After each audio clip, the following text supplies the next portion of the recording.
Welcome back. Florida Governor Ron DeSantis has declared today Hulk Hogan Day in his state. Just yesterday, a medical examiner determined Hogan died last week from a heart attack. Now, his passing will also likely be in the thoughts of wrestling fans this weekend as the WWE holds one of its biggest events of the year. It's called SummerSlam, and it will host more than 150,000 fans over both Saturday and Sunday right here at the MetLife Stadium in New Jersey. And take a look at this. WWE Hall of Famer Diamond Dallas Page joins us now from Atlanta to speak about all things wrestling and mental and physical health. How about that? So, DDP, I want to start with your thoughts on Hulk Hogan's passing. He's the first wrestler I remember cheering for as a kid. What did he mean for you? Well, you have to understand that I got to tell you that most people believe it's all about who you know or who knows you.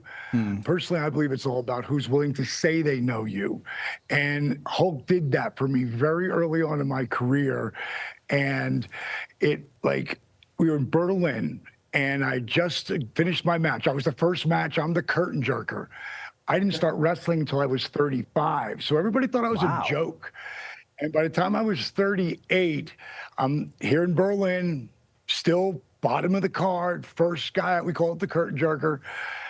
I get done with my match. I walk through to the back, and this is Hulk's first big tour. Going to do all over Europe. And he grabs me by the arm as I walk by him. He goes, "Hey, whatever you're doing, keep doing it." And he said, "Not this year or next year or somewhere down the line, but I believe that you have the ability to draw huge money with me." And he walked away. And all I could think about was, did Hulk Hogan just say he watched my matches? Yeah. And where it really got heavy was later that night when I was leaving to go up to the bus, because, we'd tour us all around, Europe on our tour. And as I'm halfway up the steps, I hear, "Hey, Diamond." I look back at Hulk. I go, "Yeah, Hulk." He goes, "Come here." I walk in his locker room, and Eric Bischoff, who's running the company, but he's in a committee type of running the company. Yeah. And he said to Eric, "You guys, we know your boys, man." He goes, "You need to do something with him, because I believe somewhere down the line he could draw huge money with me." Go 4 years later, Rodman and Hogan are on the Tonight Show, and I walk in with Karl Malone, fourth leading scorer of all time in the NBA. They just finished the playoffs.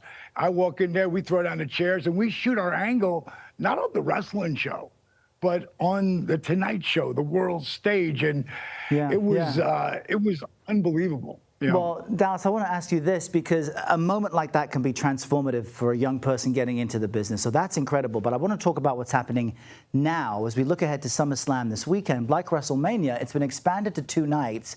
Most people know things are scripted, it's all performative, but still thousands of people want to be at these events in person. Why is that? And then help us understand your focus now on yoga. It's because they care. They care about the characters. What we do in that ring, what I did for 15 years, is I know that they know, and they know that I know, and I know that they know that I know, that me and my partner both know who's going to win before we walk out there. But we come with a reality-based, driven angle that makes you care about the people. And I think really what it comes down to, period, is how you make people really care. I just saw Cody Rhodes pop up there. Yeah. He's in the main event against John Cena. John Cena's coming back for his last tour, and Cody lost the world title to him just literally months ago, and now they're coming back for a refight. So the people are connected. They're connected to John Cena's retirement tour.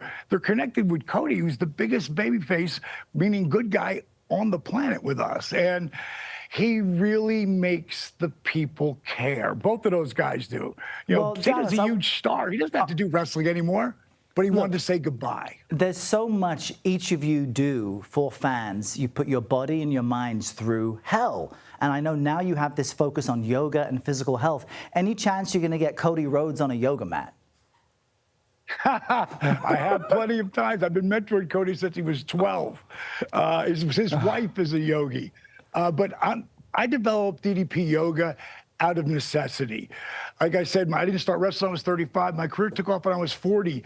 I just signed a multi-million-dollar 3-year deal when I was 42, and I broke my back. And I had 3 spine specialists tell me my wrestling career was over.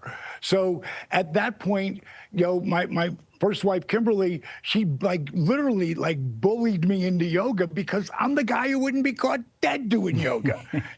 My name's attached to it, DDP yoga.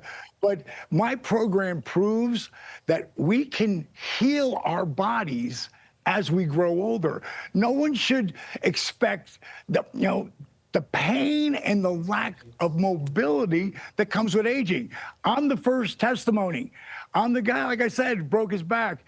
At any given time, I could take either one of my feet, all right, grab it, and pull it over my head. At 6'4", 224 pounds, a twisted steel in sex appeal. Wow. And 69 years young. We're going to call that the slow clap for DDP. Sir, thank you for what you've done for the world of wrestling. Thank you for joining us today.